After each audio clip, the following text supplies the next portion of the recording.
So hello and as always, welcome back to Learning MD. So here we've got the actual iPad Pro. How do we know it's the iPad Pro? Because of the camera. It's got this great camera right here. We've also got the iPad 10th generation, which has the normal camera of the typical iPad. And we're going to talk a little bit about the actual differences. Meanwhile, the iPad Pro costs around $1,000. The iPad 10th generation, we're talking about $300. So essentially, what is the main difference? Well, okay, first of all, the chip. This is has got the chip M2, the iPad Pro, and this has an actual very good chip, an A14 Bionic, but essentially it's not the same as the iPad Pro, especially if you want to do all sorts of actual technical stuff, then you might find yourself that you need the iPad Pro. Now, why do I think the iPad Pro is one of the best iPads that's currently in the market? Well, essentially I think that it's got a great actually battery. You can use it with the actual Pencil Pro and you can draw that it's amazing. You can charge it actually laterally. Meanwhile, this actual pencil, you have to charge it with this charger right here. But essentially I think that they are both great iPads. They both work extremely well.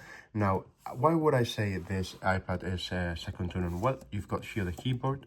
As you can see, we've also got the actual functioning of the actual let's say chip M4 or chip M2, chip M, depending on the chip, but essentially the iPad Pro has always been an actual let's say very good computer, especially if you want to do all sorts of video editing, a three-dimensional editing, anything that has to do with architecture, with interior design, anything that you've got to do with videos regarding, let me say you do 1 hour videos for YouTube, then maybe the iPad Pro is the way to go.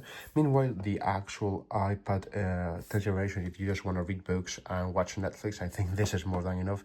The actual camera is amazing, the battery is amazing, the speakers are very good. I mean, the actual let's say iPad Pro speakers do have a great actual speaker, but I do think that in general the normal actual iPad has also great speakers, 2 on the side, 2 on the other side.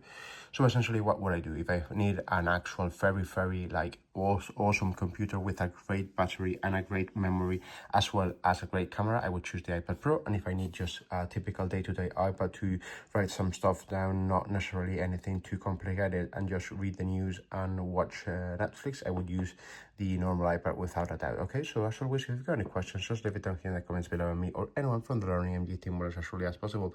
And as always, thank you very much for watching.